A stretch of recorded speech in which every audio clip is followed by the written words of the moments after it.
Hello. It's almost like I'm being told they need no introduction because they're just a part of me.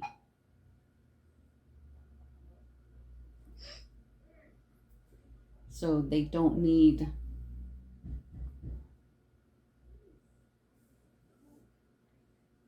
what I want to say.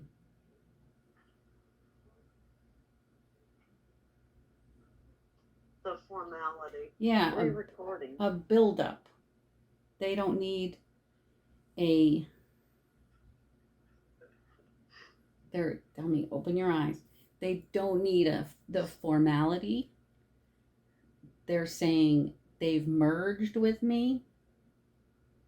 So basically the information can come through immediate at any time. It doesn't need to be where I sit down and shut my eyes and go into trance. I have a question from Jim. Is this GeorgeAnna we're speaking with? Oh, yeah. Dianne? Jim wants to know, the way the country is headed seems uncertain. What will be the state of our country after the 2024 election? They want a different question. I have a question that both Christy and I wanted to ask, so I combined them Okay. into one from both of us. What would you say is the most important in terms of usefulness information that you can give us at this present time of the shift? And what can you give us to help us navigate the rapid changes in our consciousness at this time? Mm.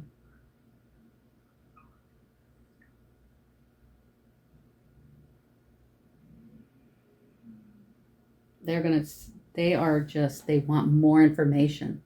They're saying that question is not, It's too vague. It's too vague.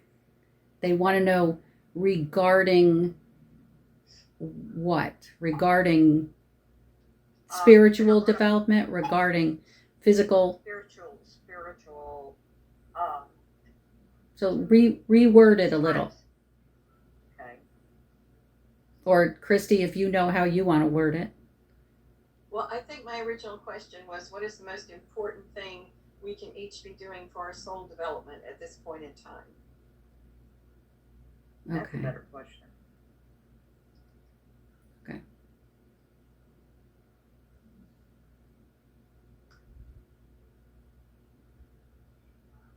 Trust. Trust is one of the most important things. And have faith. And this will answer the question that was asked previously. And they're here now. I can feel them. They want you to know that you have to trust that whatever is meant to happen is what is meant to happen. And whoever wins the election is the right person that's supposed to be there at the right time. And so you can't have fear about it. You can't have fear about the future. You can't have fear about the development of your soul.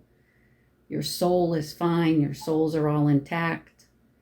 There's really nothing you have to do. It's what you want to do. It's more about letting go of worry, because, and they're going to say something they said before. There are differing agendas out there. And If you want your soul to develop quickly,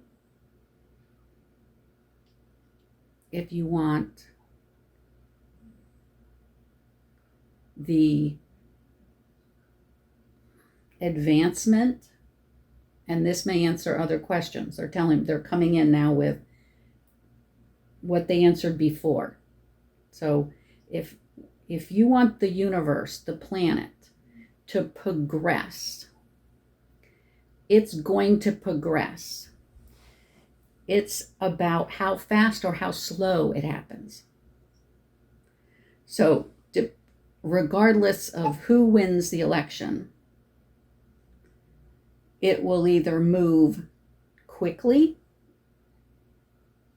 and will progress quickly, evolve quickly, or it will be much slower. And the person who he did not want to have win the election, if that person wins, it may actually progress faster, but it would not be necessarily in the way that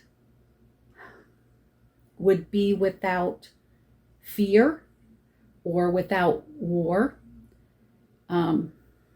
Things like the pandemic, wars, violence, these type of things are reducing the amount of population on the planet.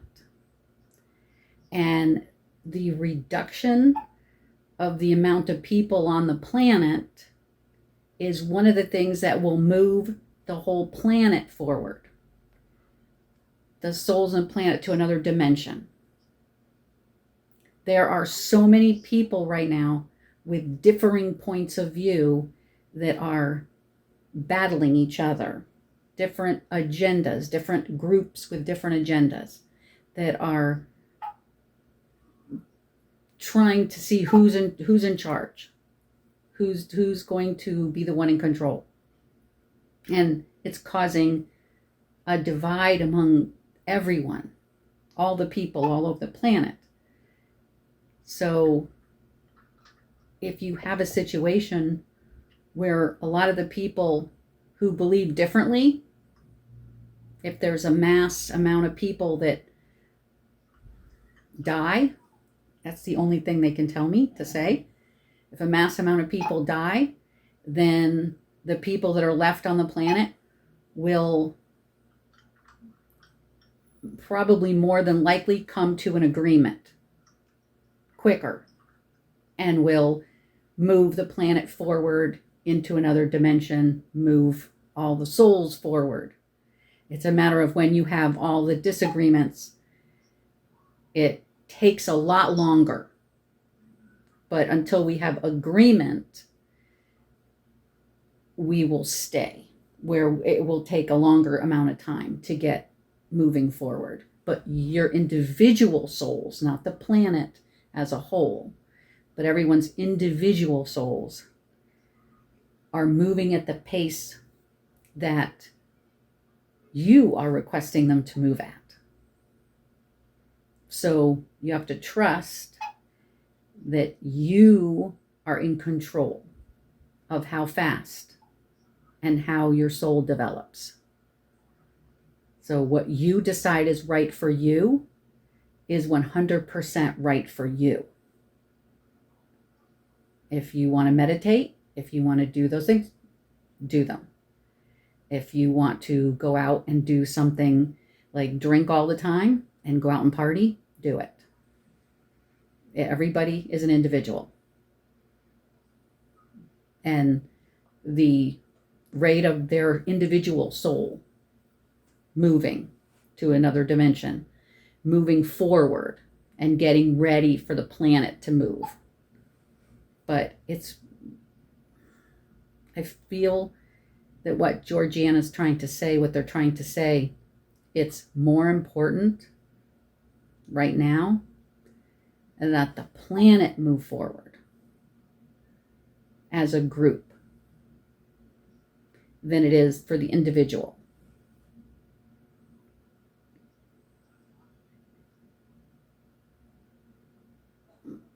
Is there a follow-up to that question, though? My only thought about that was without the individuals becoming stronger and spreading their experience outward, there can't be a global movement. So without the individuals, you can't have the global consciousness. And that is what, yeah. And that is what the agreement, the amount of people making an agreement would be. Thank God for internet, right? Right. When you get too many people in disagreement, you have stagnation. That's right. When you have agreement, then you have progression forward. And so many people disagree without knowing what they're disagreeing about because they formed an opinion of it, put up a wall before they even knew what it was. It was just something that their friends didn't believe in, so they're not going to believe in it. But I think enough things are popping up that more people are taking another look. And they really want to get across the idea that everyone is entitled to believe what they want to believe. Yeah. That you can't force your opinion on other people. Never. And you can That never has worked. you just have to be yourself and be a light on the planet, in the universe, to anyone that you can give knowledge to. If you share information and be a beacon, then you will progress, your soul will progress, but also you will assist others. But they're saying it's really not mandatory. It's not mandatory that happens. No, we could just keep doing this thing over and over and over until energy dissolves, which is never. Well, no, they're saying it can keep going until there is cataclysm, until there is war, until there is a mass extinction event big enough to reduce the population to where there is agreement. And then the planet would move. So something like a zombie apocalypse ought to do it, right? A war might do it. They're saying that the whole pandemic was a part of it, was part of one of the agendas that was out there, trying to move it forward. They're saying that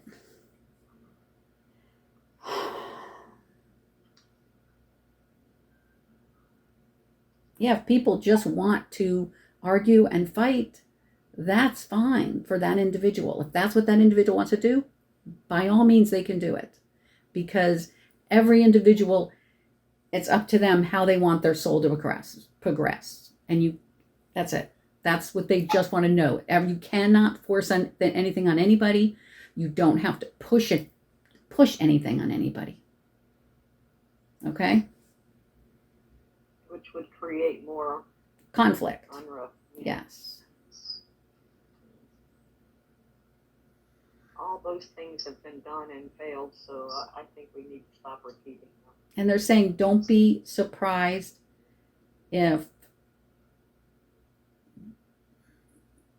when the election occurs,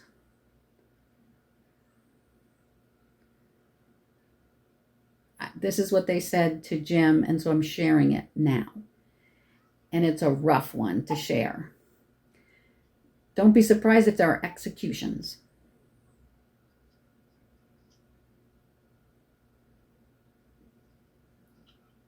Did you say executions? Executions. She did. Persecutions, executions. That's not as in assassination. This is more of the because of beliefs. So this will be the populace that's being persecuted and executed? Yeah, that's the feeling I got. Don't be surprised if it's sort of like, the best way I could describe it would be other countries where people just disappear. They already are. And they disappear and they get put into a prison, or they get put into a internment camp. They get whisked away, and then they're gone. Mm-hmm. They said, don't be surprised if things like that happen. Depending on... Is that because they're a threat to what they're trying to accomplish? Yes, but there's different agendas, they said. So there's always multiple agendas. And so you've got different people fighting different things. Some people want that to happen because it will reduce the population and move the planet forward. Other people don't want it to happen because they think it would be too traumatic. They just want it to go slower. They want everything to move slower. And so they said there's a lot of fear that's going to be going on. A lot of fear on both sides. And a lot of blaming. And a lot of who's doing what. And they're saying it's not about that. Just do you. That's what I'm getting. Just do you. Do what's right in front of you at the moment. Deal with what you're dealing with in your life. Just move forward every day. Be the best you that you can be. That's it. Just keep going, and you will be doing what you're supposed to be doing in this world for your soul to move forward too. But your souls are already unlimited and perfect.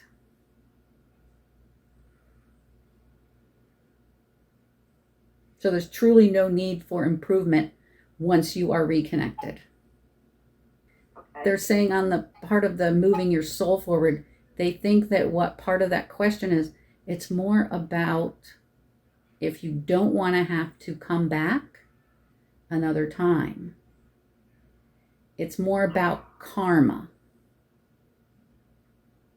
It's more about releasing the karma and being who you're supposed to be in this lifetime, fulfilling your life mission, moving forward so that your soul will be at an equal place where it's supposed to be when your life is over.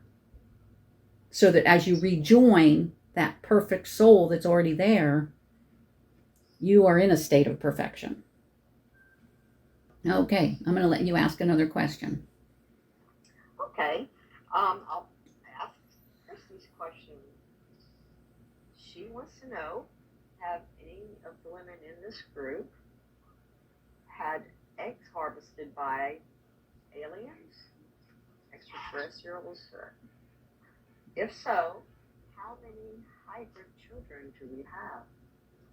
Oh, wow. Okay, they're answering that slightly differently. They're saying we are hybrid children. Yeah.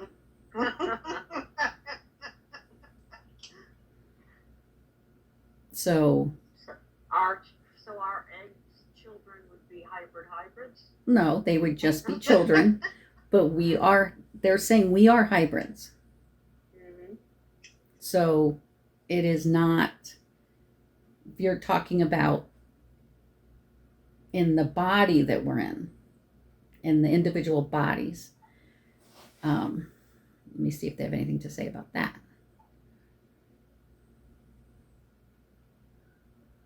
There's one of you in particular.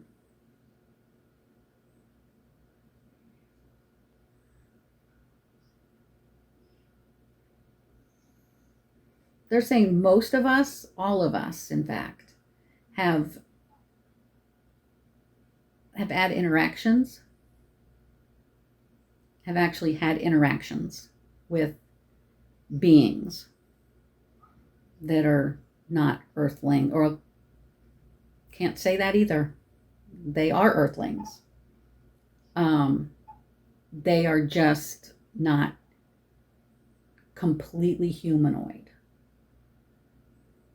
All of us have had interactions with them. But they're saying, as far as the eggs being harvested, I feel like, Christy, I feel like you have,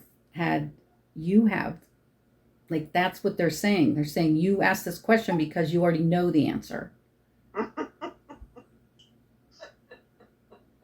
That's what I'm getting. And I'm hearing 3.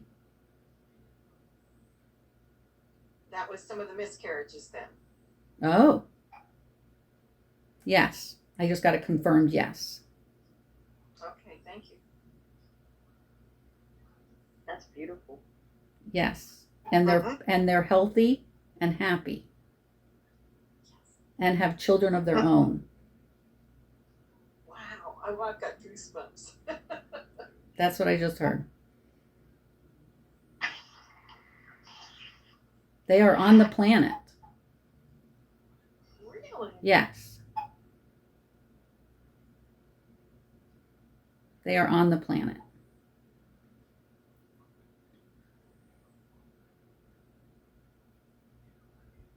They're just in another area.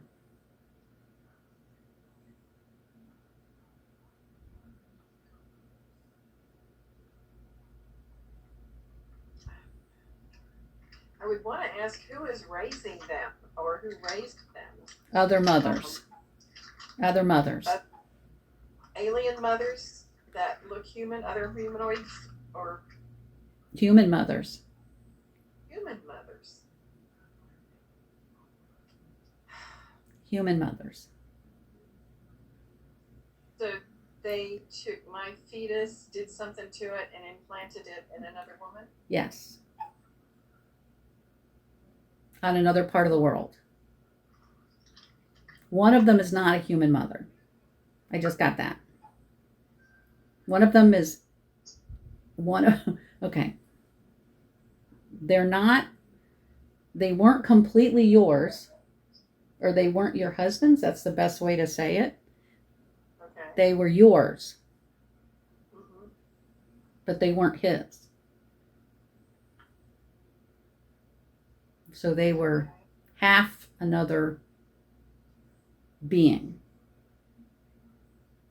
And then it was important for you to keep them to a certain point, for them to grow to a certain point. And then they were taken and implanted. And one of them, for some reason, I'm getting like very, they're all different. They all appear a little different. One of them is more like under the earth, like inside the earth. That's where I get one of them is. The other 2, I feel like one is in like Africa.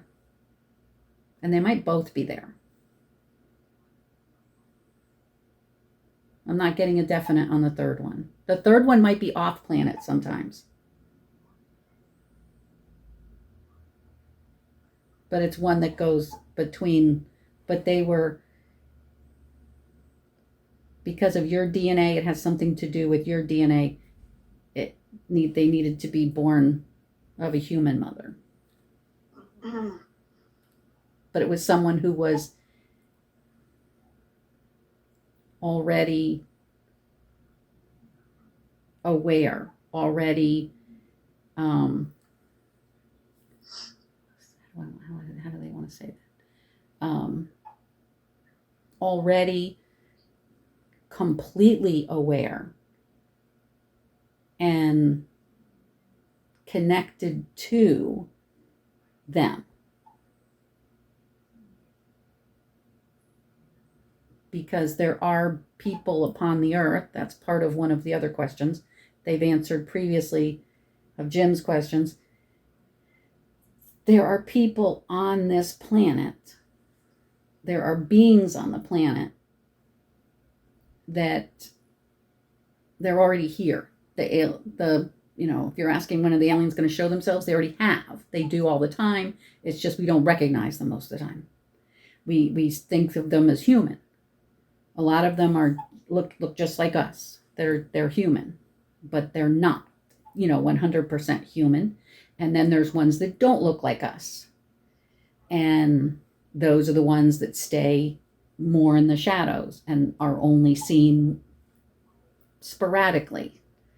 But there are people on this planet who interact with all of the different types, and there are many different ones, not just 2 or 3.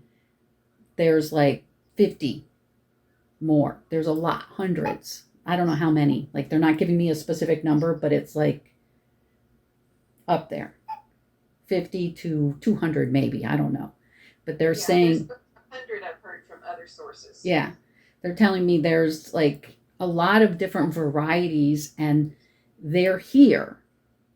They're not necessarily off planet all the time. They might be around the planet. They might be in the planet. They might be in the water. They might be in the mountains. They might be here but just invisible. They might be here but look like us. They might be here but disguised as us. It's just there's so many different types that people see them, and we interact with them all the time. And sometimes and there are factions who are working with them. That's part of that. Right. And so there are factions that want one thing to happen. There are factions that want other things to happen. And so there's humans that are working with them all the time. So there's groups that work with them. And if you want to see them, all you have to do is just ask. Thank you. And they're saying, like, you could go outside and ask. You could go outside and ask, or you could ask to have to get a information like from a dream or from a, vision, and they'll show you. And your spirit guides will show you. Excellent. Your children is what you want to know too. Right.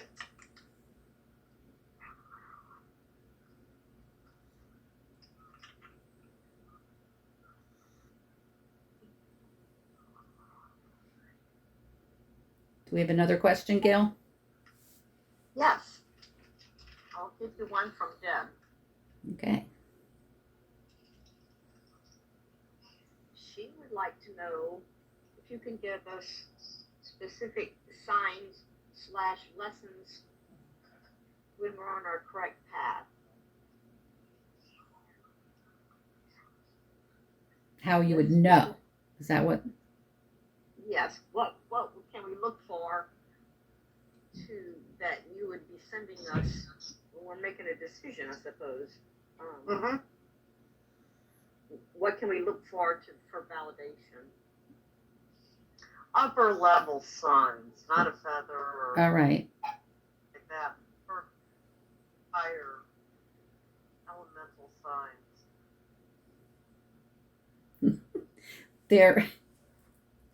They're laughing at you because they say you already know the answer to that question. And they're saying you already know. They said you just have to listen. You just have to, it's an inner knowing. You don't have to have an outward sign. I have to come up with something. Okay. They're saying there doesn't have to be an outward sign. Christy got chills a while ago. That was a sign, I think. There you go. It just has to be an inner knowing. It just has to be a knowing and a feeling of peace, or a feeling of like joy, or a feeling of the goosebumps, just that feeling of just knowing 100% that you're saying the right thing. Like, I have goosebumps right now.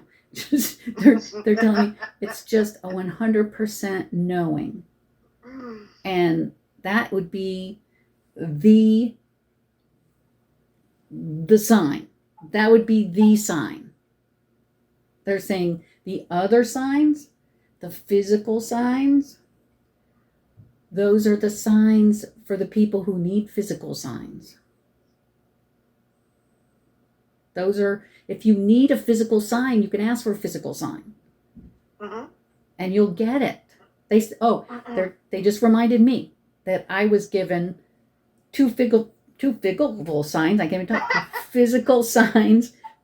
And it was, I got out of my car and there's a big oak tree that's right near where I park. And I look over at my oak tree and there are two black birds sitting on the oak tree. I took a picture. Two blackbirds just sitting on the oak tree and like looking in the same direction. And I took a picture and then they turned and it's like, there were just two blackbirds just sitting there. And I was like, wait a minute. Doesn't like, my first thing I thought of was Odin with his two black ravens.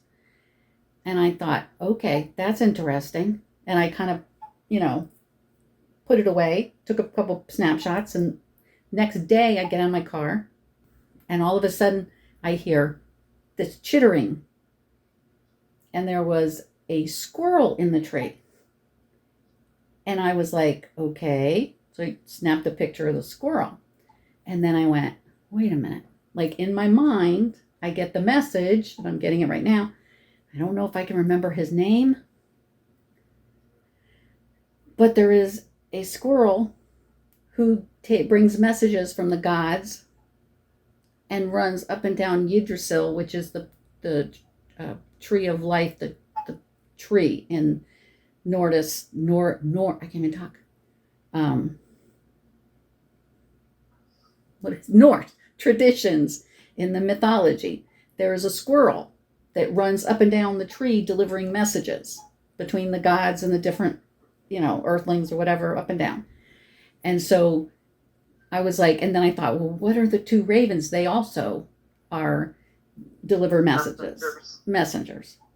And so I was like, okay, that's what they're telling. It was like, okay, you're telling me that I have messengers around me, and I have a lot of my nationality, just so you know, Chrissy, have a lot of Norse, nationality.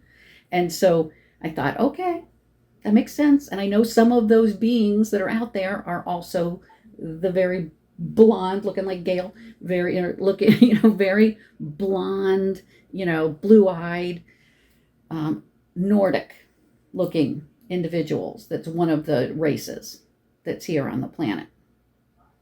And so that's one of them. So you have the ones that look like ETs, you have the ones that look like different things. But that was for Debbie. I would say it's those signs like that, when you get multiple signs in a row that connect somehow over a time period, even if it's physical signs, that's something to pay attention to. Mm-hmm. Not just a one-off thing. But if you get repeated things that kind of lead you down a path to look at something or look up something or, go, what was that? Why do I keep seeing that? They said it could be colors. Number. You might notice a similar thing repeated. Not, might just be one day, but it might also be over a course of, saying in particular, I'm getting, if you get some kind of messages multiple days, that's you were asking for something that would be another level. Besides the inner knowing and the goosebumpy stuff, it's that multiple days is what they're saying. Was there another part to that or no? No, that was number 4. Do you want them to go in any more detail? They said you could teach that lesson.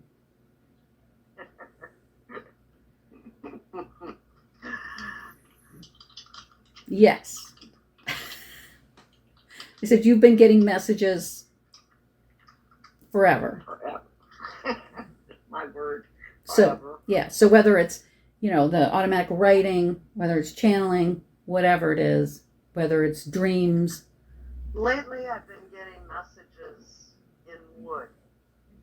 Go figure. What a coincidence. Spirit animals. I mean, I can look at any tree and find spirit animals in it. And it's been like a puzzle lately. Yeah. On how everything is, how the Gaia's animals are guiding us in the direction that we should be going in. If we would follow the habits of the animals, they're here to teach us. If we would follow them more, we wouldn't be concerned about all the stuff going on in the government and everything else. It's something they don't pay attention to. They just follow the vibration of the earth. That was perfect. And they said yes, and think about what you said followed after what Dianne said about seeing the two blackbirds and then the squirrel in the tree. Animals in the tree. Mm-hmm. So, yeah. They're telling me that I should listen to what you said as well. That's why we're together. Yes.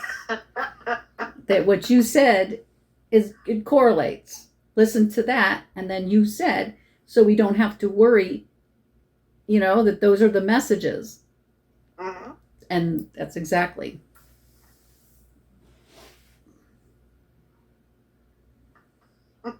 I was trusting that there was something there. There was a message there. Mm-hmm. Yeah, there's definitely synchronicity between the two. Yeah. The question and your experience right there Right. are tied together. Yeah. Both of our experiences. Right. Debbie's seeing it in the physical wood. I'm seeing it on the wood. Right. Oh. Yeah. Gail, next question. What can you tell us about the function of dreams? Is this a conduit to communicating with our souls, our guides, our angels, guardians, others on side of the veil, divine source? Question mark. If so, how does this work? It's all of the above plus more. Everything you said, plus much, much more. It's figuring out things while we're sleeping. It's communicating with our higher selves, communicating with our other selves.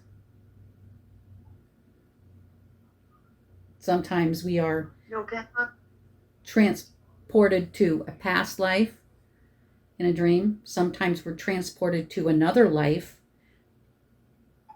another dimension that we're living So in. you're saying whatever is needed to be worked on at that moment, that is the dream we'll get that helps us. Yeah, whether it's to try to figure out something going on in your day-to-day life. To understand what we're asking. Right, you might have a lot of symbols in a dream when it's something you're trying to work out, or you might see things that have to do with your day-to-day life when it's something you're trying to work out or come to an understanding of. Sometimes dreams can tell you about the health of your body.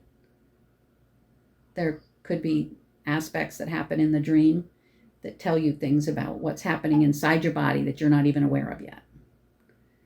And then, of course, question. Yes. There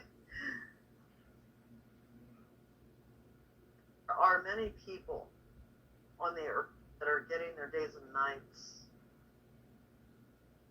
turned around.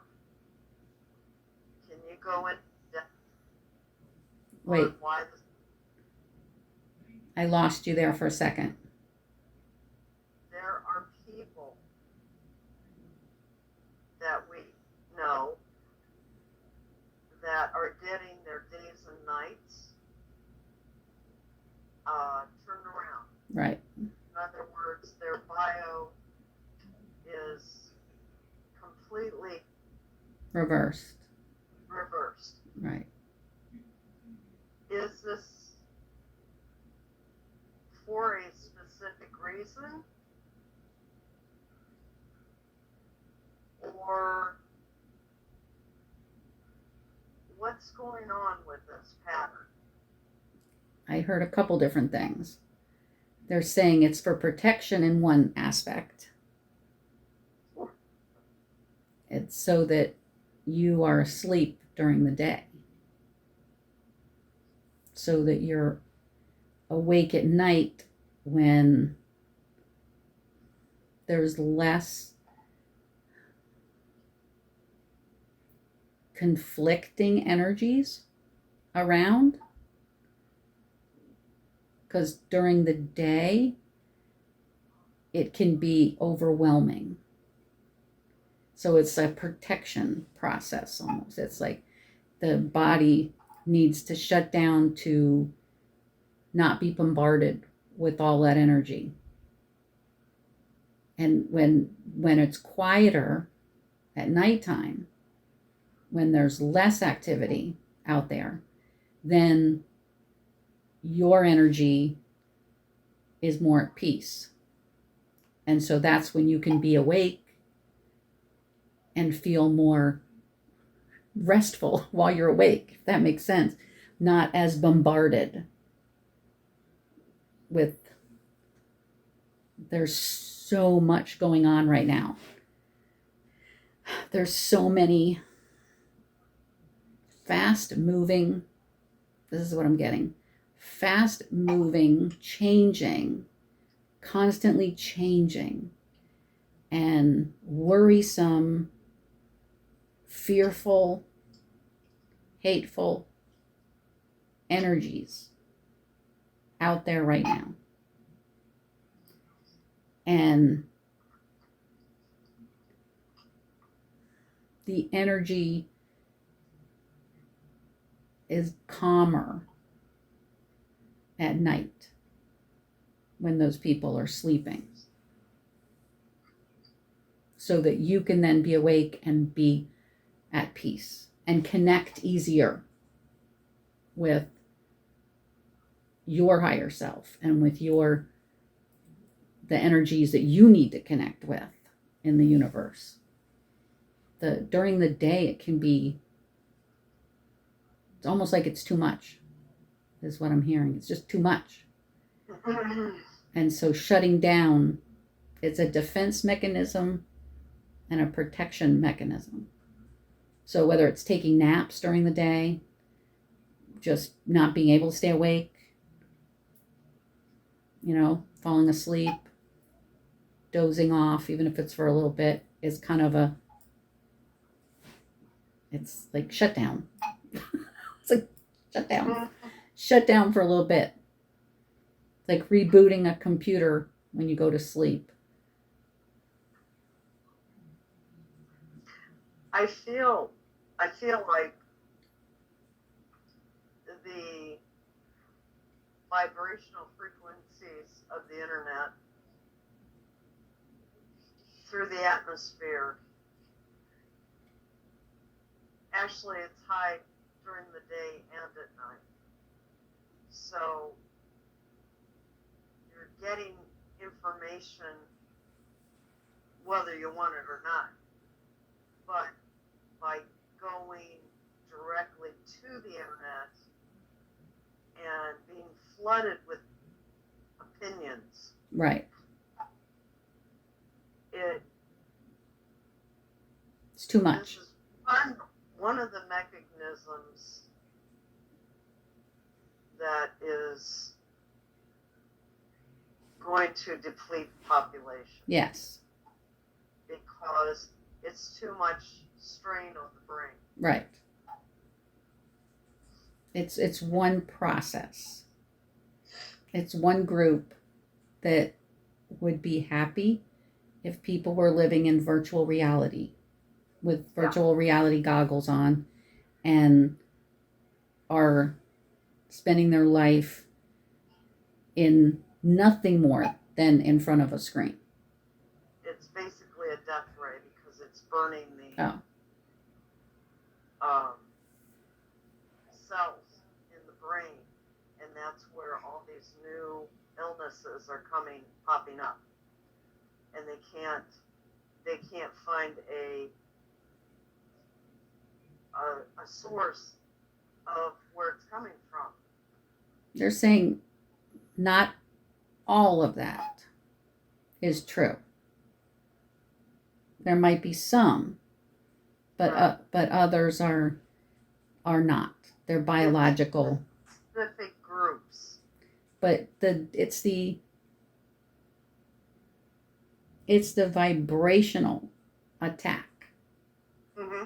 It's the vibrational illness is what they would call it. It's vibrational frequency. Yeah, but it's causing an illness. It's a vibrational. What? Is this 5G technology that y'all are dancing around? Is that? Well, I don't know if it's just 5G. Toxic? No. They're saying, I think what they're telling me, it's more about. They're not mentioning. Debbie's talking about more about the computer systems, the internet, right? Not just necessarily 5G, right? It's just the information being put out that the general public is grasping on is literally depleting the cells in our brain. Well, it's not allowing the cells in our brain to work properly. Right. Yes, because it's not, and that's not necessarily the 5G, is what they're saying. It started. It has to do with years ago. But it has advanced. It has to do with our brain, whether it thinks for itself, whether we use it as a mechanism for activity, whether we are thinking of things and being creative and building and developing things and living our life. And oh wow, now they're really coming in strong, living off the land. And if we were living the way we should be living, the way we used to live, connected to the earth, that's really ultimately the best way to live, is more connection to the earth. The farther we get away from that, which is more what Debbie's saying, when you get more about the computer goggles where you're living not in your body, but you're living in a computer generated world. When you're looking at a screen all the time and it's a computer generated world, and you're constantly, you okay, Gail? Constantly. Yes, I'm chewing gum again. Okay. Going through, flipping through things, watching stuff quickly. They're saying that is a symptom of a disease. Excuse me. It's okay. It's a symptom of a disease. It's a symptom of the brain not working up to its capacity. And so going back to the sleeping, when you sleep, your brain has an opportunity to reboot. If we're thinking of computers now, your brain is a computer. It has an opportunity to reboot, to defrag itself, to clean itself off, to reset for the next day, to process. Right. And when you're overloading the visual cortexes and you're overloading the brain with not reality, with not physical reality, then it's almost a disease that becomes in the brain. It almost controls the brain it's almost like the brain has almost like an inability to shut down properly, number one. It's almost like a virus, they're saying. Almost like it can become like a virus in there. And those people have trouble shutting down. They will have trouble shutting down at night, which is when the natural body wants to shut down. We should be sleeping at night, is what they're saying. That's the natural rhythm of this planet. We should be resting at night. We should be awake during the day. But because of all the activity that's going on, so Debbie tapped into it, but went a little different direction. They're saying when all of that computer activity is actually part of what's causing people to have to actually sleep during the day, because it gets to be too much. Plus it's all the vibrations of all the people out there that are overwhelming. So there's two things happening that cause some people to be exhausted during the day, even if they've slept all night. Because it's just, it's the only way I can put it is they're saying it's a disease. It's a virus.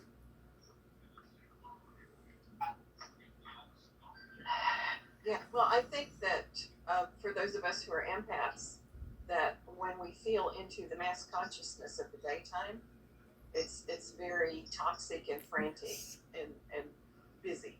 Frantic. And negative. And yes. then the mass consciousness at 3 a.m, they're sleeping. Yes.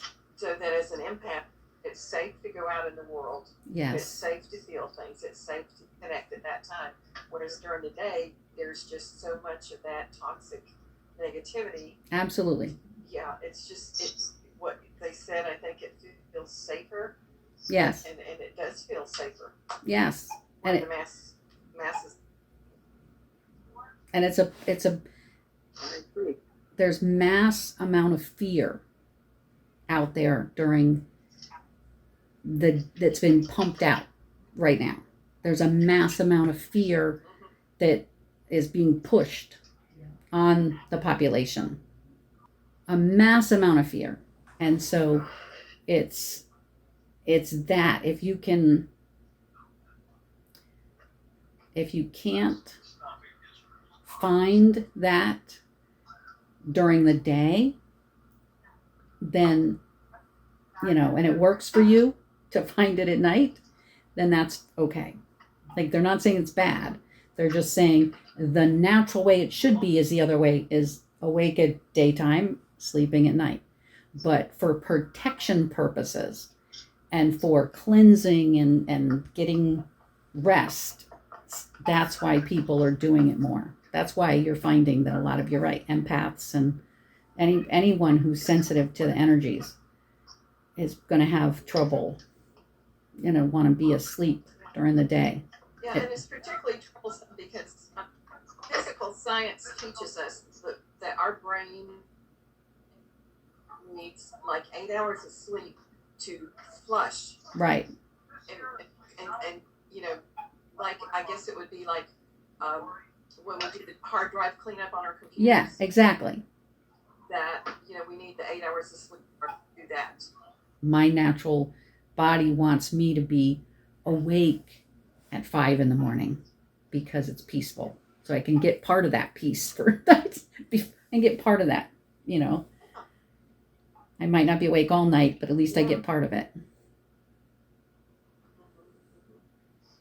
Yeah, all right. That energy at right before dawn, it just feels almost sacred. Yes. I remember when I used to have to get up at 5 every day to go to work, and as onerous as that was, there was that beautiful, sacred, silent energy all around. That was it just felt like that you were starting the day brand new. Like anything can happen today.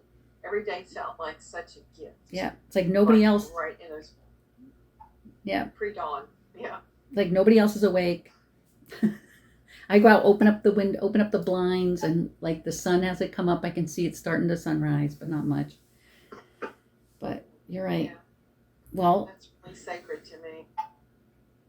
it is, but know that anytime, yeah, anytime can be sacred too. So, but but it is a good time. That and sunset, both of those times, they're saying, they're agreeing. Both of those times are actually, they're the best times to meditate, is what they're telling me. Because it's that in between, times. Do they have anything to add to that about sun gazing into the sunset till you see the green ball of light? Do they have anything to add about that? Oh, the green ball of light. Oh, okay. That's a process. It has to do with your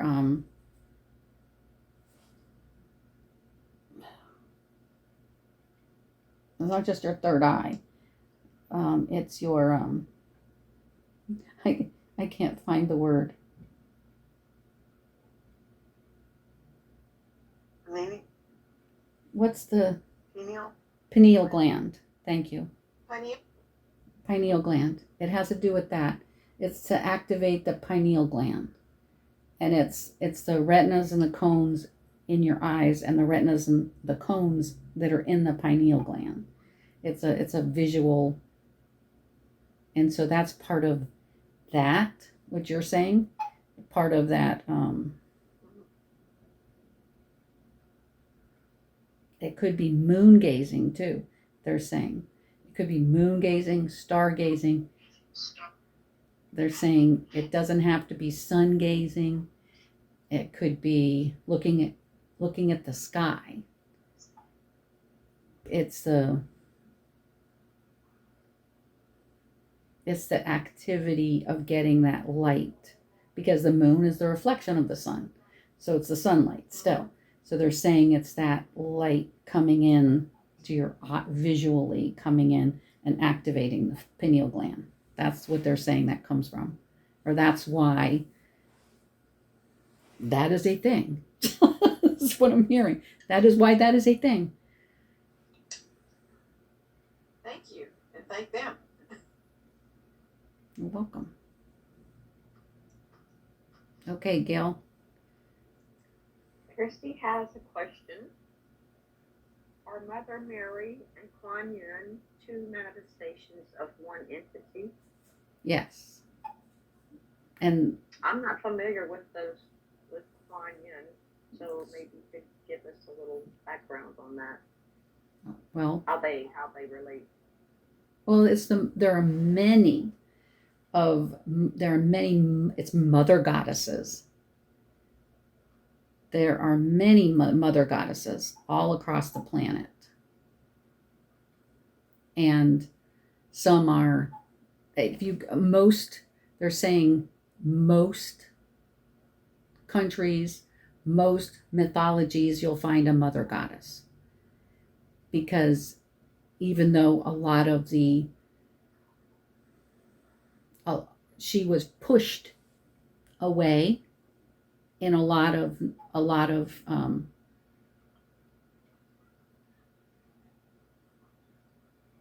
they're saying she should have had a bigger stage, or she should have had a bigger place in religion, a bigger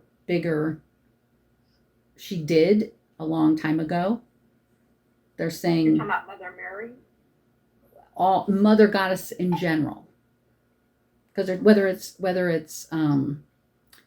Egyptian, Divine feminine energy. divine feminine energy. There's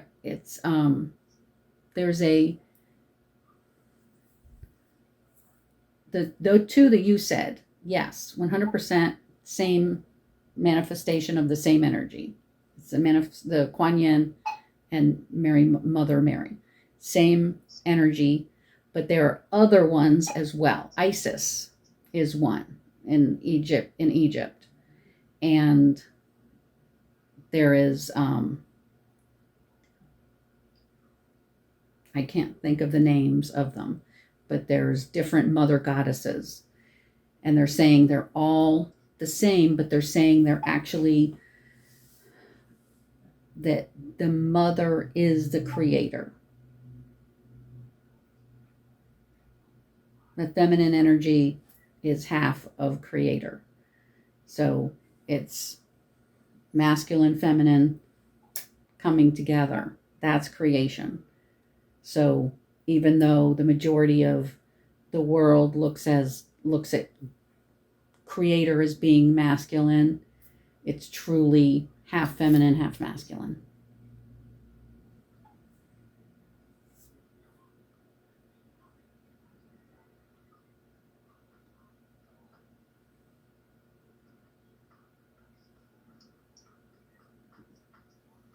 Okay, so kind of an addition to that question would be, in our Christian religion, we have the Father, the Son, and the Holy Spirit. The Holy Spirit. I have come to the Holy Spirit is the divine feminine. Yes. Is that correct? Correct. Okay. 100% correct. That is, she is the third party. But she got pushed into obscurity, is what I'll say, in specifically in a lot of religions. And that's part of why during like the Middle Ages, the persecutions of witches and women of knowledge, women of wisdom, and they were all tried to be, any women who had knowledge were hunted down, were persecuted, were pushed away, were pushed aside.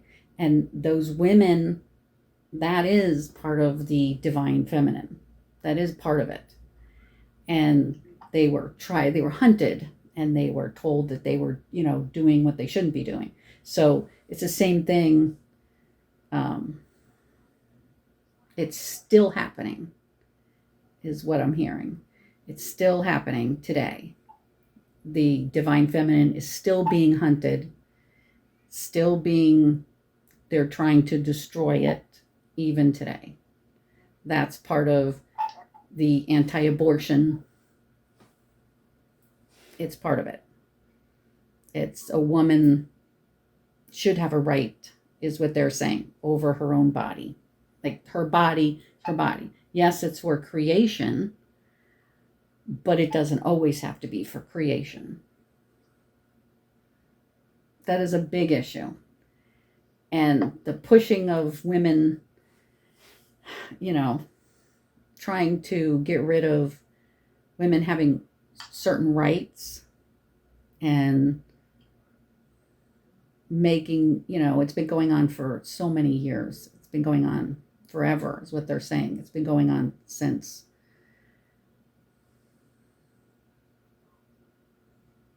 the beginning, is what I'm hearing. Because the woman is the one who wanted to bring wisdom. Only it was misinterpreted. The woman and the snake in the Garden of Eden, that story. The woman and the apple. I hate that. Yeah, well, that one triggers me. The snake, being the idea that if there are many in Native American, there's ones in India, the Naga, there's beings that were reptilian in all different mythologies, and they're saying that's part of the ones that live in the earth now, and they were here bringing wisdom, and for one of them to be giving wisdom, sharing wisdom with the woman bringing wisdom. The woman was the one bringing wisdom to the man. And they were told, that no, right? She did the worst, like that was terrible, what she did, sinned, that was what.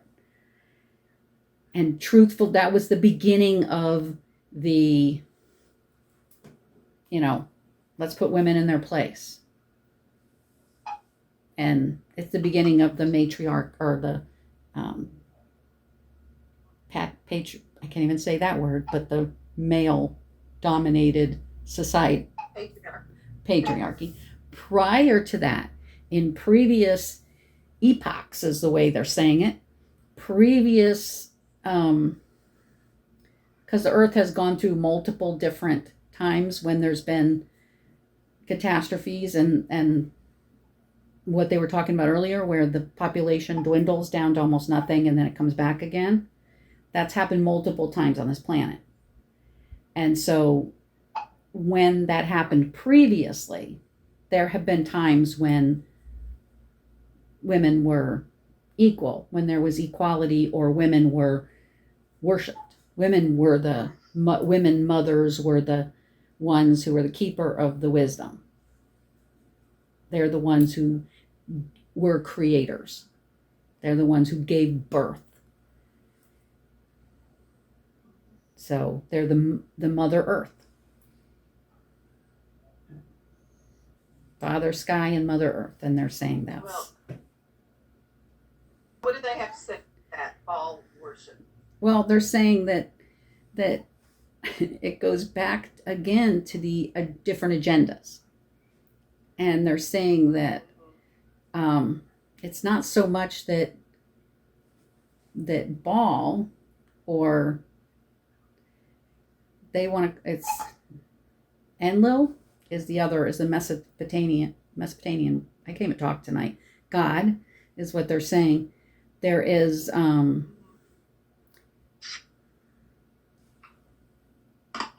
Baal is not necessarily the problem, is what they're saying.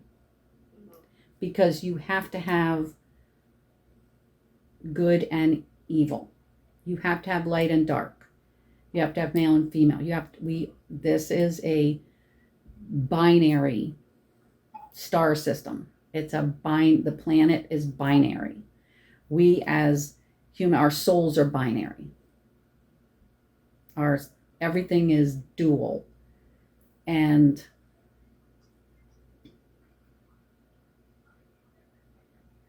it's not about Baal is negative and Yahweh, let's say, is positive. They're saying, or Enlil negative, Enki positive. They're saying it's not that. It's about both having the right to be there. It's not that that's part, even though there's duality, even though there's male and female, there's also beings that can have duality within their being. Within one body, they could have dual. And so that's kind of what they're saying, is you can have that. There's nothing wrong with it. There's a place for everything. That should be allowed, that every different person that wants to be who they want to be should be allowed. Only don't necessarily push your agenda on other people, or destroy someone else's agenda, destroy someone else's beliefs. The part when it's damaging is when people only believe what they want to believe, and they think everything else is wrong. And that's again, it goes back to that. Everything is allowed. Everything is allowed. Everything is allowed to be. It's just be. It's just be. Don't try to damage others, and don't try to push your agenda on others. Don't try to push down other people or diminish other people for what they believe or what they want in their life. And what you're saying, I'm hearing, is that there has been part of one of the agendas was to cause that kind of that Mars and Venus thing, that masculine and feminine, to cause like a war between the sexes and to cause conflict. And so that's one of the agendas. That's one of the groups that's out there that would prefer everybody to hate each other. Right. And to mistrust each other. But what they are saying is that sometimes people are going to misinterpret what the worship or what the being like Baal was really about. Was about versus, originally it's like, there's people who look at Jesus and some people see him one way and other people see him a different way. Or some people don't understand it, or they have different beliefs. There are many different Christian beliefs. Perspective. And so basically it's the idea that there's such a variety, and it's about the interpretation and the way that those people are using it for their own devices, let's say. They're making things up and they're creating their own and they can't create their own religion or create their own belief system. They can do that. They're allowed to do that. But it's when it's hurting other people, it's not good. When it's hurting other people, it shouldn't be. That's a negative. If it's somebody doing it themselves by themselves, that's fine. When it interacts with other people and diminishes somebody else, that's when, it's not a positive. That's when it's not a positive, they're saying. They're very careful about not wanting any of us to look at other individuals and say what they're doing is wrong. That's one of the biggest things that they're coming through. They want to make sure we know. They want us to have open minds. They want us to know that even if we don't believe, if we think that is crazy over there with them, what on earth is that about? You know what I mean? It's like, that's insane, or that just seems like, what? Like, I mean, I don't get it. And it just seems wrong, and it hurts you. It hurts your soul. It just feels bad for you. It's because it's not for you. It's not. And it's not something. And so what they want to say is turn away. Don't look at it. Don't go down those rabbit holes. Go the opposite direction. Look for the things you like.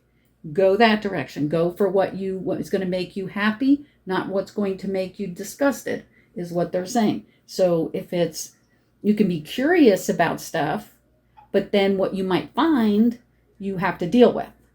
It's like, you know what I mean? If you're curious, well, what's that about? And you go looking up stuff and you go down that rabbit hole, you might see stuff you don't necessarily want to see, or hear stuff you don't necessarily want to hear, but then you have to make a choice.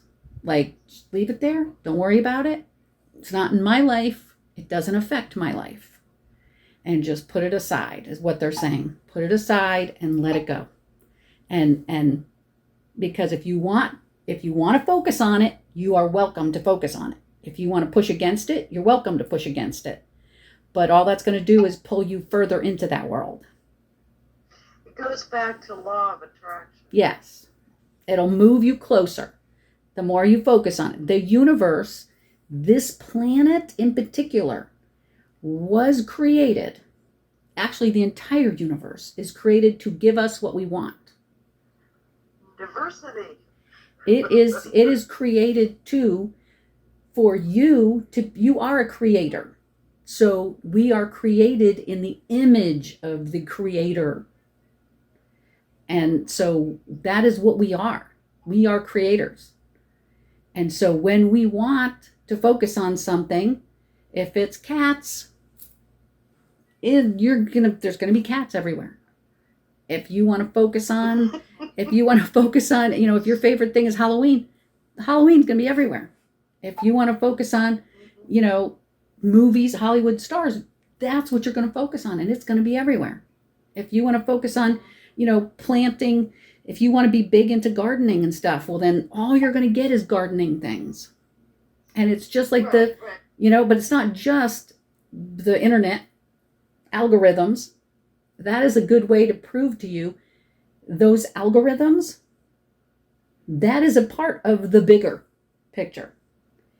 Our universe, our global, not just global, the mass consciousness of the creator of all that is, all that has ever existed, all that ever will exist, is a huge algorithm, is a huge being that is out there full of vibration and energy with all possibilities, and will give you whatever you want to focus on. And recently I was told something when I was coming up with my questions that comes to this, because it's, if you want to do it, stop not doing it. In other words, I've been saying, I'm trying to finish writing my book. I can't get my book written. Why can't I finish writing my book? Well, guess what? And I have major goosebumps as I'm saying this. They're going, well, then stop watching television. Spend the hours that you are watching, Poirot and, these detective, stop watching 10 seasons of his show and spend that time finishing your book. And it will be finished. It's the old, what you spend, it's not just the law of attraction, but it's the, what you focus on expands. Well, but if you want things to change, you have to change what you're doing.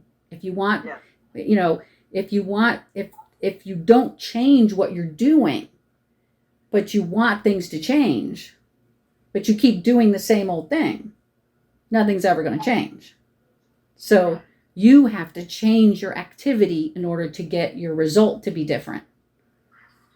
And I'm like, they get mad at me when I get, when I ask those questions, and they're like, well, come on. If you want something different to happen, do something different. Deb's question, what should we remember from our past lives that will help us with our current lives at this time? Ooh. That is a multiple part question, and different for each individual that's here. They're saying that's a big question. Maybe you can give each one of us a little tidbit, a little information that will help each one of us. There's 3 of us, 4 of us. Okay. You want to give yourself some. Let me see.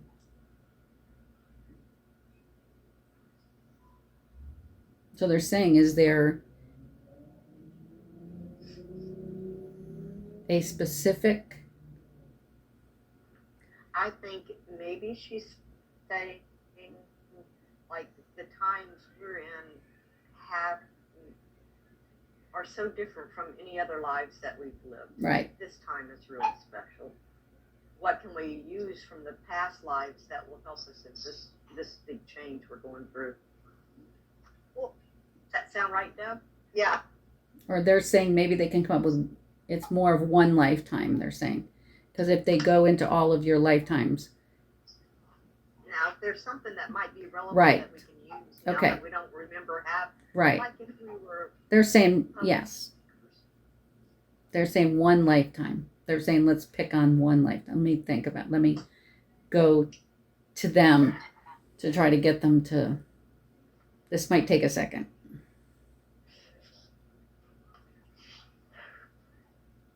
Okay, so Debbie.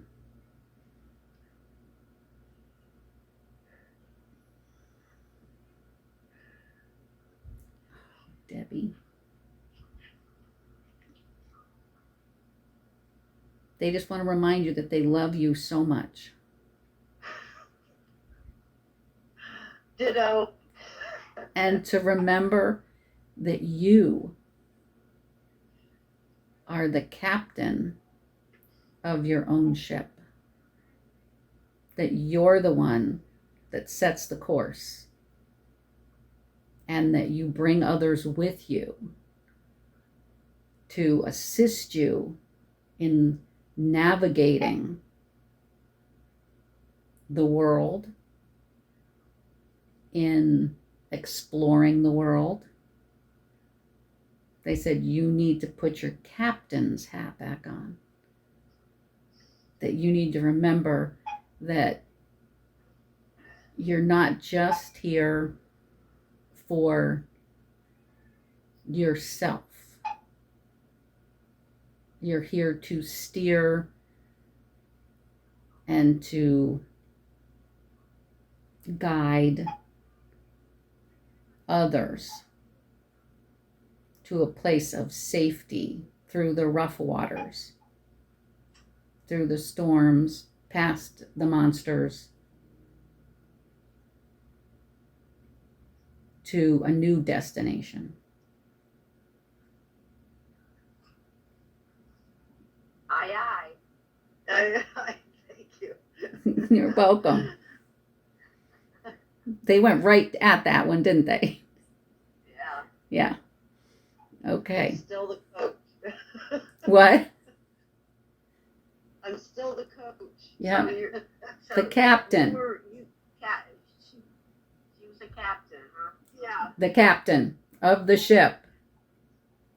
The captain of the ship teaches like a coach. She is. Coach the team forward. Bring them to safety, steer them, and guide them. And get others to follow orders and to listen. And the captain knows and can read signs in nature and in the sky and in the waters, and can know when it's time to put up the sails and when it's time to take them down, when it's time to bring out the oars, and when it's time to drop anchor. And so you need to tap into that. Tap into your captainship, because they're saying you've always been a captain. They're telling me the first time you came to this planet, you were a captain. Very first. You know, that's interesting because that's never come up for me. But as a child, I hung with captains all the time. I just gravitated toward captains. Yes. You mean physically or in your Physically. Everywhere I would go, a lot of my best teachers were captains. Of ships. Yeah. One of my best friends was a captain in the Navy. There you go. Interesting. Thank you. You're welcome. Okay, so now I'm going to go to Gail next.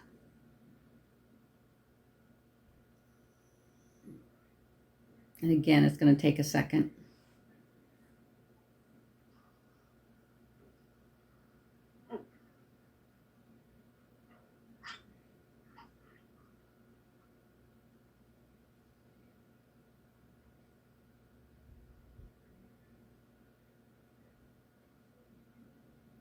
Oh, Gail. Okay.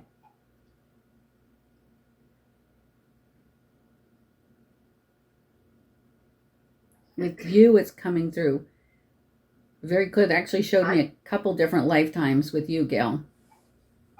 But they're both, you were doing the same thing. One in particular was during the Renaissance, when you were an artist.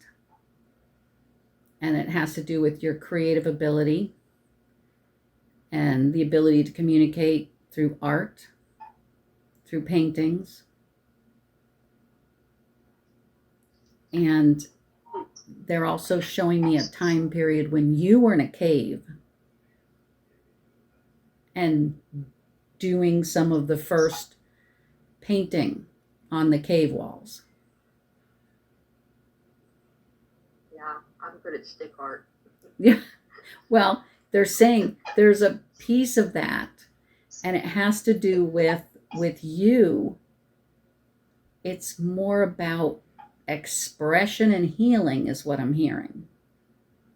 You know what? I heard the same exact words before you spoke them. Well, there you go. And when you said cave, I have memories of caves. The first time Deb and I did any practice, that was where I went. Yeah. I don't know what I was looking for then because it was like 8 years ago. I didn't know anything about anything. Yeah.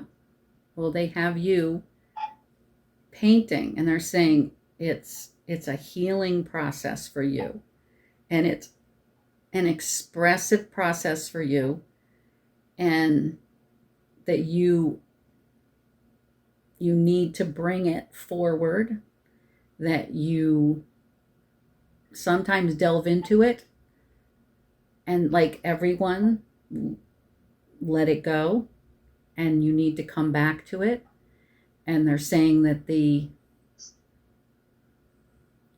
process is just as important as the final outcome. So it's the process of allowing your creativity and your body and your psyche and everything will heal during the actual artistic process of painting. So whether it's been 3 years since I've been able to do any of that, so there's something blocking everything. I haven't created anything in 3 years. Well, then you need to, is what they're saying. That's what they've been saying. It's part of your. It's your heart. It's part of your being in this lifetime. Is you need to be expressing your creativity, is what I'm hearing. You have to express your creativity, and it's not teaching. Other people, it's about teaching. Yours is about healing. It's a healing process. You could do actual, not only would it heal you, but you could do it with others to help others heal. It is something you could share. And in the process of having others do, drawings or do art or do paintings, whatever it is, you would assist them in healing as well. They're suggesting that you begin your own YouTube channel and just paint and talk to people while you're painting. Guess we need a little more comedy in our world, right? It's okay. That's the whole point. Things don't have to be perfect. Things don't have to be perfect, but it's the process. With you, it's the process. It's the process. When she mentioned the cave, expression, healing, cave. And a renaissance. Caves, remember the insects and the little animals that you drew? Uh-huh. I saw those in the cave. So that was your expression, your verbal expression is so finite. And that's how you learned expression. was through your art. Yeah. You need, That book. yeah, you need it. You need it to heal. And you taught others through your art to communicate. And they're saying you, Okay, I got it's a renaissance for you as well. Okay? It's, so think about that. You've been in a cave. This is what I'm hearing. Now, quickly, you've been in a cave. It's time to get out of the cave and have a renaissance. A rebirth is what I'm hearing. And the art will assist you in that process. Yeah, I think my heart's been closed for a long time, so that's going to be a big boulder to move. But you can do it. Well, Gail, I got a download for you on how to start, if you would like Oh, to good. hear. I need that. I need some practical advice. Yeah, Spirit said for you to start with alcohol inks, because everything you do with alcohol ink is beautiful. And there's specific inks you can go to buy them at Michael's or online or Joann's, wherever. And you use it on a product called Yupo, Y-U-P-O paper. And you can do it on glass as well. But alcohol inks, and specifically the colors, because the colors are so beautiful, the colors are going to be very healing to you, and they're going to unlock you to go on to the next medium that you're supposed to work with. There you go. The alcohol inks are so playful and so beautiful and so much fun. I have never heard of them. Go on YouTube and watch some videos. You blow the ink around with a straw. Oh. You just do all kinds. I've heard of that. You use like a hair, and it is so much fun. And every creation is just beautiful. Yeah. But they're saying it's not the meat so much as the vibrancy of the colors that's going to break you open, baby, and give you the opportunity for the whatever's uncovered to rise up. The emergence. Yeah. I truly love bright colors. Yeah. Yeah. Well, those colors for you. So start with alcohol ink. Yeah. And thank you for letting me do that. That was good. And yeah, because just remember that you need a renaissance. You need a rebirth. You need to come out of the cave, and you need to do art so you can heal. You need to be creative and express your emotions through your art, because they're saying it's not just the way you used to paint. You'll discover it's like a new process, but not just a new process, a new, like the finished art will be completely different than the way it ever was. That's good, because I have not been able to do Deb's painting that I wanted to do of her soul, as it appears to me. And no matter how many visions I got so many visions, and each one built on the last one. But then I would try to do it, and I couldn't get it. I could not. It was like a toddler the first time you give them paint. I could not figure out how to make shapes. Everything just was gone. It was gone. Listen, try what Christy said, because the breath, if you're doing it and you're breathing in, breathing, that's part of it. Your breath is creating the art. So that's a healing process too. And so I think part of it was my images would keep changing. Deb's life was going through so many changes. For me to capture her soul, I would have needed a city block. Okay. And they're telling me that you need to not worry about doing hers. Just put that on the back burner. And they're answering my question as well about something earlier about the book. They're saying put it on the back burner and do some other writing. Don't be so, I got to do this. And the reason I don't sit down and do it is because I'm worried it won't be perfect. They're saying stop. Just do something, and then the process. We'll get started. So it's a process. Okay. You'll do it. Okay, so now, Christy, a past life. Oh, wow. Okay. They kind of gave me two different things with you, too. But two different things. So I'm trying to figure out what they want me to say.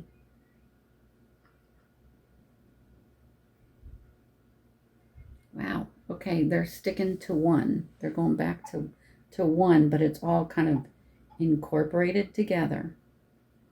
And they're telling me that in a past life, you were actually hung for being a witch. And they're telling me that in this lifetime, you have to speak out.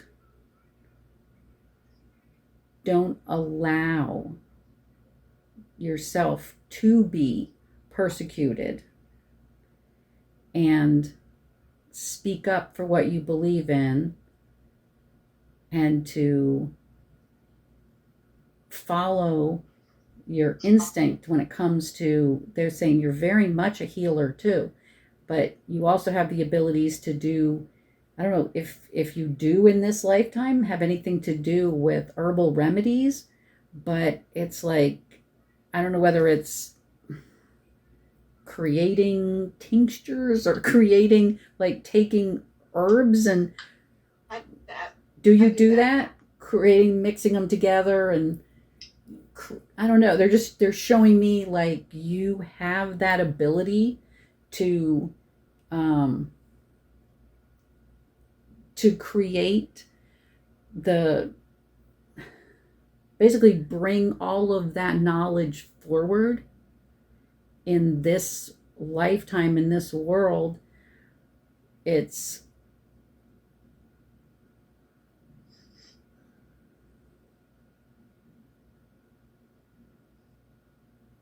trust who you are. Trust that, back to the first thing they said. Trust who you are, but they're saying you have to be willing to step out and not hide in the shadows, is what they're saying. Not hide, but you have to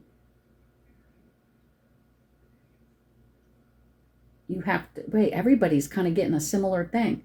It's not hide in the shadows, it's step out and be your true self, and don't worry about what other people say, and don't worry about the consequences. Don't worry about consequences of what might occur,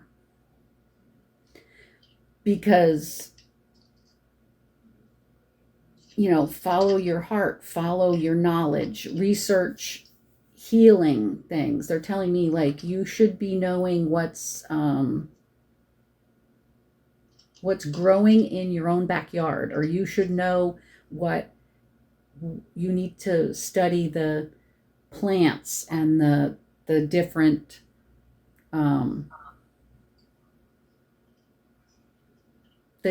healing herbs, the different herbs that can actually hurt as well, the different aspects of that you should be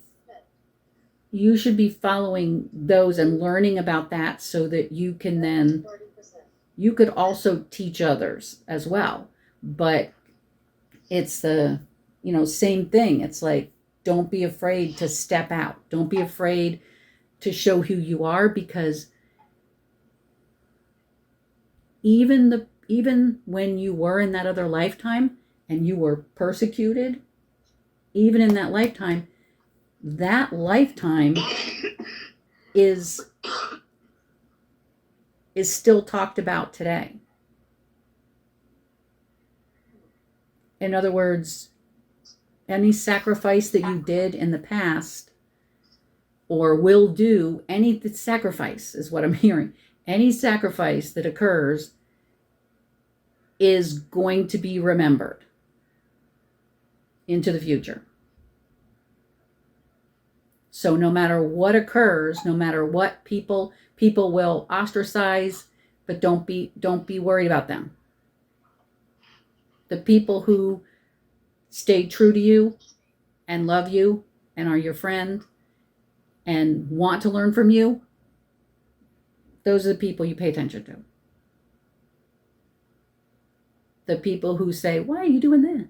Or, you know what I mean? Or, what are you doing that stuff for? Just, ignore them. Just ignore them. And just do what you need to do. But they're saying you have the ability to be a, like almost herbalist or a, I think what the proper word would be. Like a holy person. It's like a person that does, or a witch, for lack of a better term.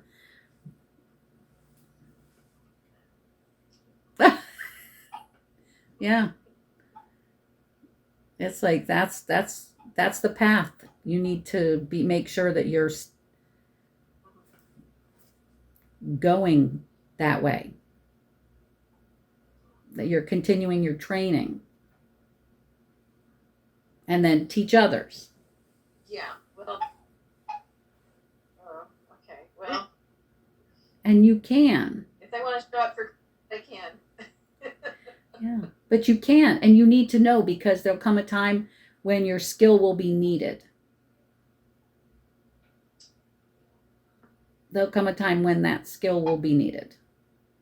You'll need to know what herbs can do this, what can replace this medication, what can, like, if you really get into it, they're saying you could learn, like what somebody can take for pain, what someone can take for this, what's good for heart, what's good for this, that are herbal things that possibly either are natural in this area. They're saying if there's things you can find, that's the path they'd like to lead you on. They'd like you to go down. Okay. Now, I don't know if they're going to tell me anything for me, but I guess, I'll try. Let's see.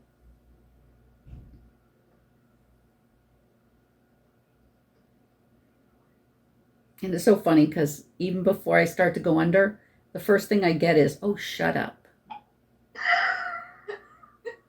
That's what they just said to me. Will you just shut up? Like, of course. So just give me a minute. Give me a second.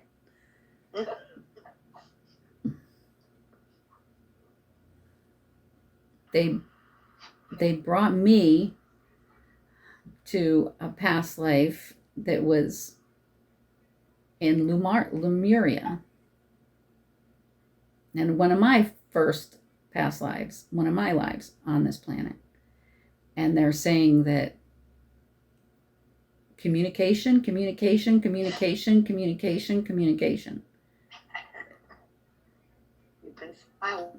That's what they're telling me. They're saying that they said I need to, every form of communication, write, talk. I don't even know what's another form of communication, but I'm hearing read, write, talk, feel, give readings, do all of this. Every piece, everything. They're saying there's constant communication. Constant communication is what I'm getting and what I need to give out. It's constant communication. And so when I don't do it, which is, what I've been not doing. So when I don't do it, I falter is what I'm hearing. I falter. It's a disservice is what I'm hearing. They get mean to me sometimes, I feel. It's like, they tell like it is. It's like, it's like you're wasting yourself is what I'm getting. Like it's a waste. It's a waste. They get mad. Hiding your light under a bushel. Yeah, they get mad at me. They get really mad at me. Like that's all I can hear is the there's a state of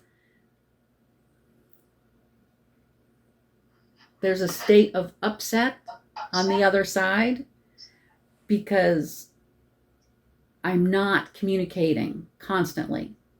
Tell me when I get communicated at, like the television, when I'm being communicated at, and then I'm just taking it in, sucking it up, and not doing anything.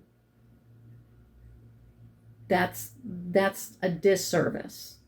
When I am talking to others, giving, whether it's a reading, doing whatever, doing this, writing, whatever it might be, that is a service to others. And so I am supposed to be serving others in this lifetime through communication. That's what they're telling me. So communicate. So do you feel properly spanked now? Yeah.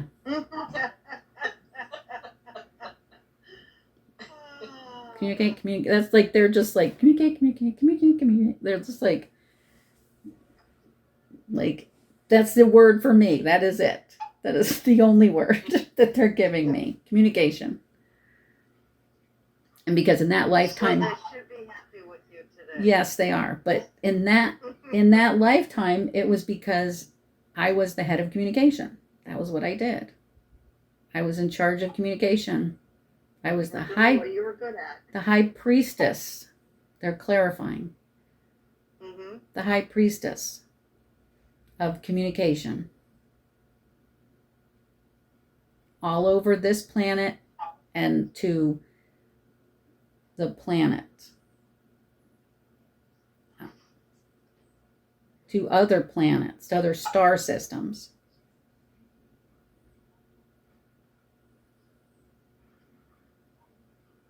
That was what it was. That's a good background to draw from. Yeah. So they're saying, yes, they're saying it's like Debbie being innately a captain, right? She's innately a captain. You're innately an artist. You are innately a wizard, is what they're saying, Christy. Yeah. You're a wizard. Yes. Okay? Did you like that one? They're saying, they corrected me. They said the word witch. The word witch is too small. That's what they're saying. It's too small of a word for you. They're saying you're a wizard. So put on your wizard, whether it's an invisible hat, you're a wizard. And so the artist should pick up tools and be artistic. It's like I see you with, like, whether it's rubbing like the red ochre that they would put on their hands and put it up on the walls in the caves. Do you know what I mean? It's like, or drawing the pictures of the hunt, like, just think with a charcoal, just think about it. It's like that. They're telling me charcoal, besides the one that Christy said, you may want to try just getting some charcoal and just do some basic, like, cave drawings almost to kind of bring yourself back to center. Yeah, that's an idea. Make some cave drawings. Just do something. Just do something. What they're also saying is that